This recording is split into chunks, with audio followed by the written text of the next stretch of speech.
Hey everyone, Andrew here, bringing you another video, and today we're going to be doing my comic load for the week.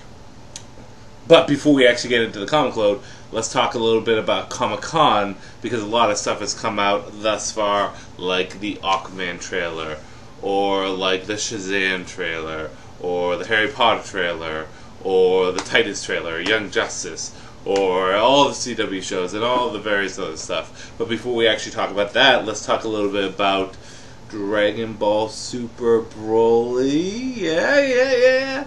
Okay, so for those of you that are Dragon Ball fans, you're either really excited about this, or you may even be ticked off. But BROLY was one of my favorite villains and one of my favorite movies from back in the day with Dragon Balls, and it's not considered canon. The Broly's Second Coming, and Bio Broly, they're not considered canon because they're not done by Akira Toriyama. So basically anything that's not done by Akira Toriyama isn't really considered canon. Now they're redoing Broly, they're reshaping him, they're remolding him, giving him a new origin story, and you know what? I'm all for it. The art looks fantastic, the animation, the story looks like it's going to be interesting. It looks like they're going to take many elements from Broly's previous history and crafting this new one, and he just looks devastatingly powerful and unstoppable, and I love it. Broly's one of my favorite Dragon Ball Z villains. I think it's tough to say who my favorite is. I think Frieza at this point is. Who doesn't love Frieza, and of course the Cell, but Broly's always a badass, and I love the design of Broly. Yeah, the new design has some similarities, but it looks like it's going to be freaking amazing. Like I said, Comic-Con's going on right now, and I can't tell you how pumped I am for what I've seen. Let's start things off small with a small screen. We got all the trailers for the CW shows. I'm not going to go into detail about them because, like, they look good, and some of them look exciting. This Flash one probably looks the most exciting. Also, them planning the crossover event for Batwoman seems pretty cool. But let's talk about the CW app, because, not the CW app, the DC app, which is coming out. Titans are going to be on there. The first trailer dropped, and I know a lot of people are like, it's too gritty, and oh my god, that's ruining it. But I actually really liked it. I thought it looked good. It gave me shivers. I kept on saying George Perez, Marv Wolfman, George Perez, Marv Wolfman. I kept on feeling the old new Teen Titans in there.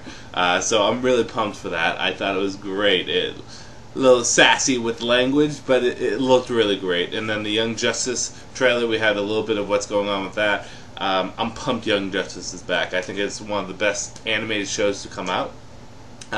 Not quite as good as Justice League Unlimited, or Batman the animated series, but it's in there. It's up there with the top dog. So I'm really looking forward to that.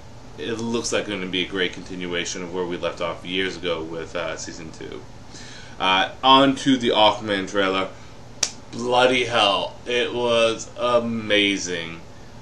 It looks like it ripped from the comic book. Yeah, Jason Momoa doesn't look 100% accurate to the comic book counterpart of Aquaman, but like everything else does. Mirror, Ocean Master, my boy Black Manta shooting lasers out of his helmet.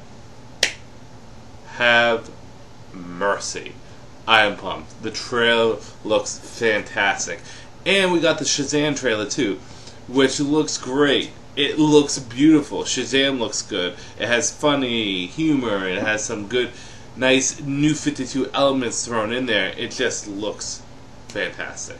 And then the Harry Potter trailer I mentioned, it looks great too. I like the Fantastic Beasts previous movie, and I think this is going to be an interesting, good continuation. I think the fact that they're bringing Dumbledore in there is going to be an incredible asset to the series, because it's a great character, people want more of him, and this is a younger version of him. So let's roll with the dices and make it happen. And so, a lot came out of Comic-Con. A lot of good stuff. As for me right now, I have officially started my vacation. Yeah, my wife is about to pop with our second son, so we decided to do one last hoorah before the child comes, although her being 8 months pregnant has made it unable for us to really travel. So if we go anywhere, we might go up to New Hampshire. We live in Mass, so maybe we might go up there. We have a place up there, but stay local, getting a lot of stuff in order. Today we're doing pregnancy pictures. Yesterday I spent the majority of the day hanging with my son, We went to the park. We had a good time there. We played a bit of Pokemon Go. Also got on that Zapdos raid. Zapdos being one of my favorite Pokemon, I was happy I was able to get 3 of them. I wish I could do more, but when you have a toddler, you can only do so much. But starting to enjoy Pokemon Go again. But the game that I've really been digging deep into has been Octopath Traveler. It's doing gangbusters for sales. Granted, I'm sure Nintendo was a little conservative with how many copies they put out there, but the game is really fun. The battle system is amazing. The characters are enjoyable.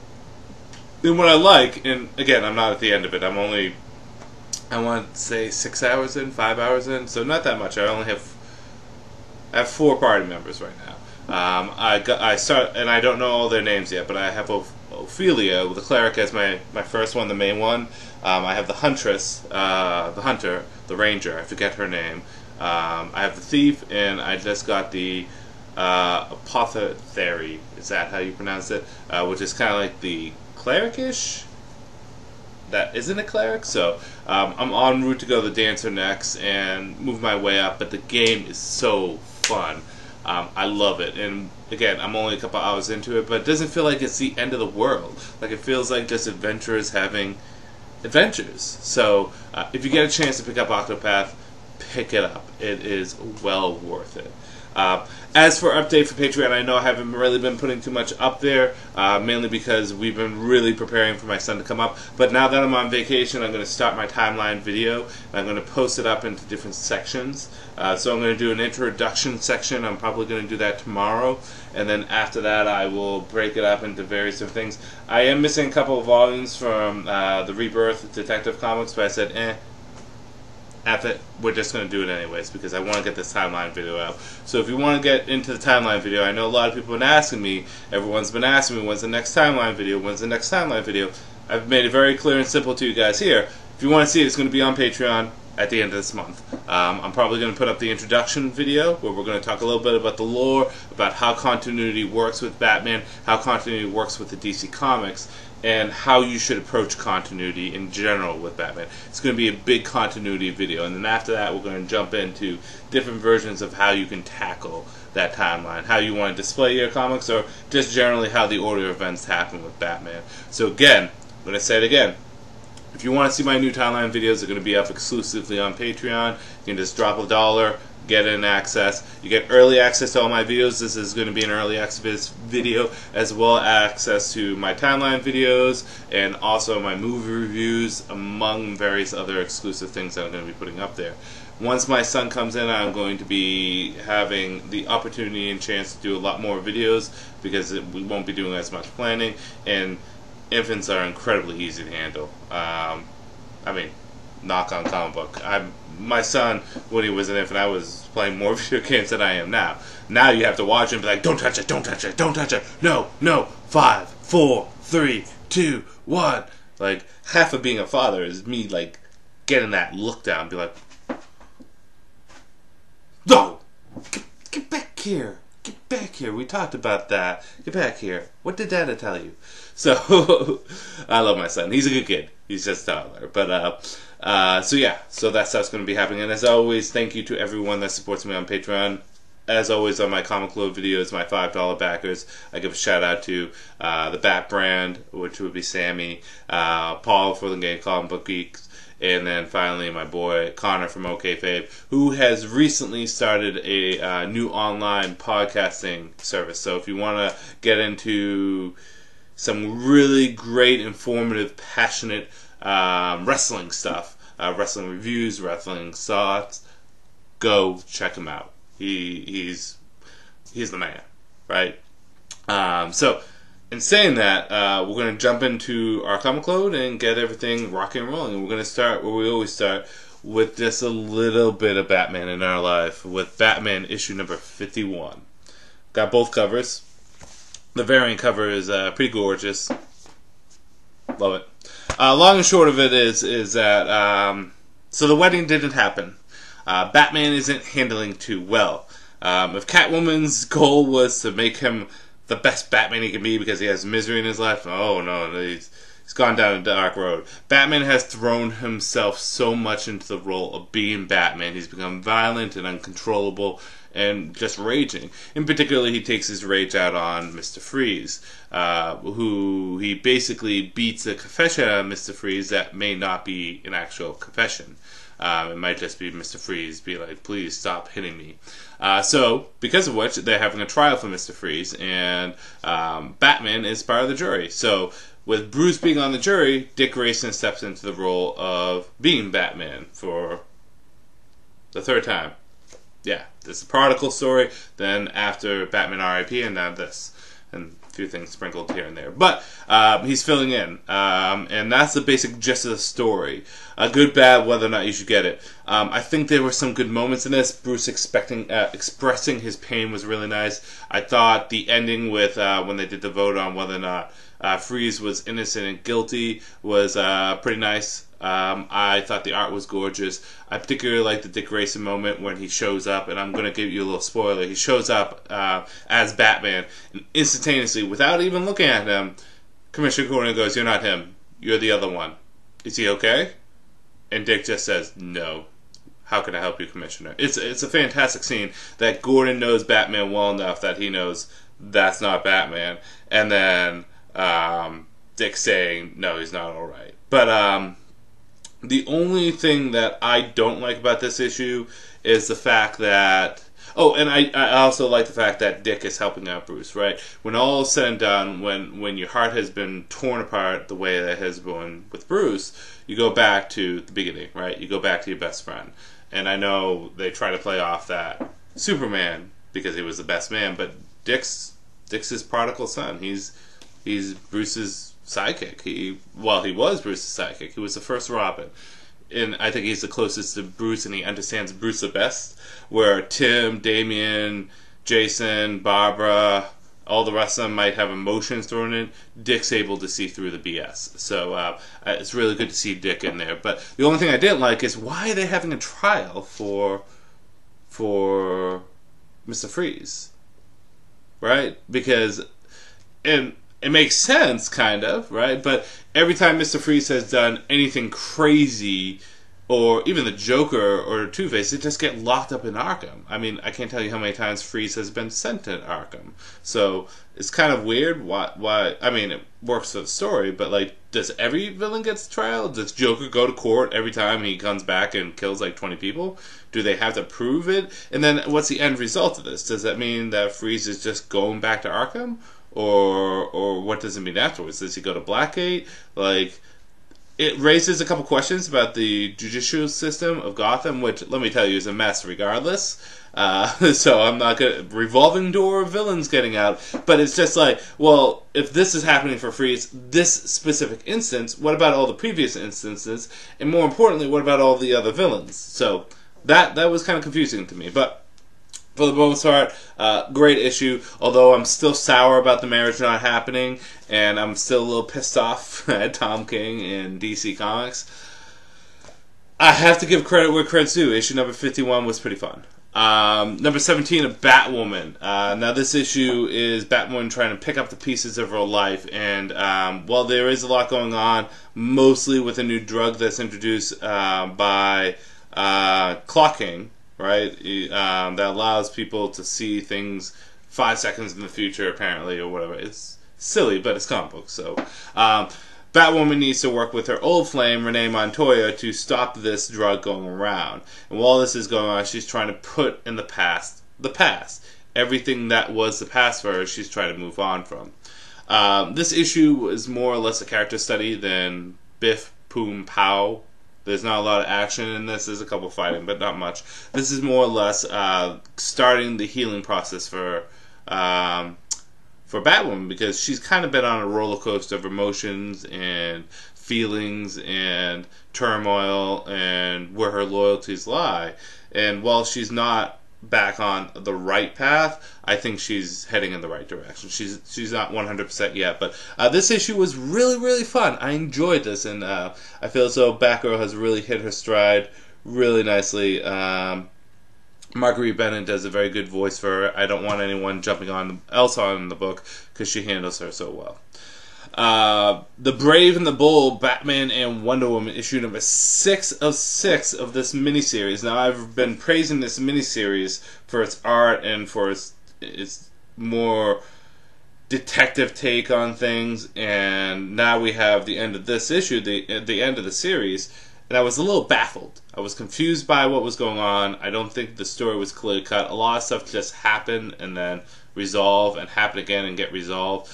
It felt very all over the place. And, let alone, at the end of the book, there's like no resolution. Like, this thing's ending and it says end of book 1.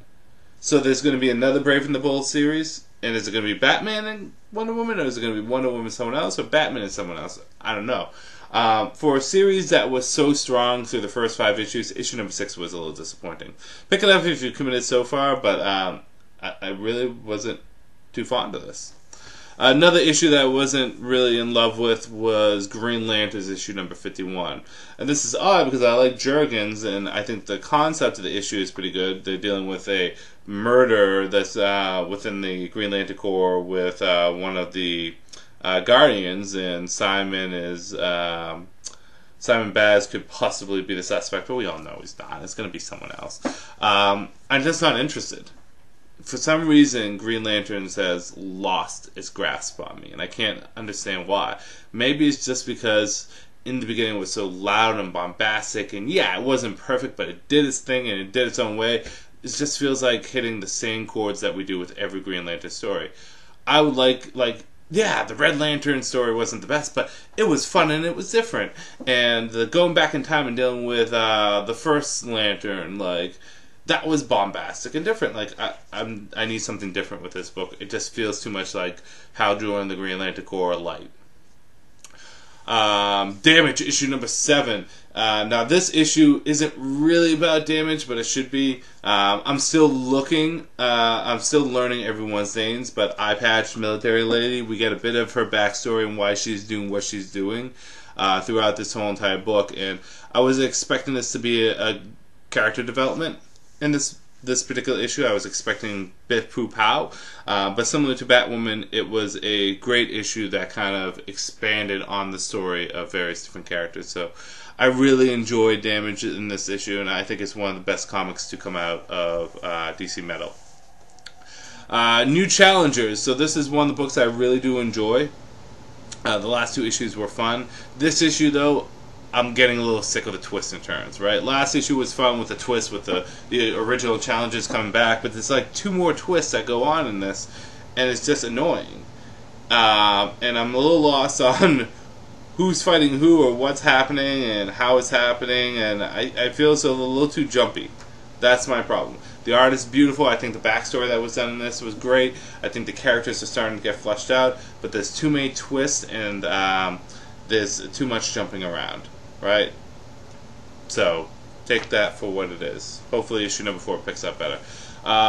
X-Men Gold, issue number 32. So, Rachel is still going around and basically mind-blasting people, telepathically attacking people, thinking that she's still in the future doing shitty stuff. And yeah, you can imagine the whole issue is them trying to resolve things with her. And they do. Right? Spoilers. Right, she's not going to go evil and kill people, but they resolve it, and that's it.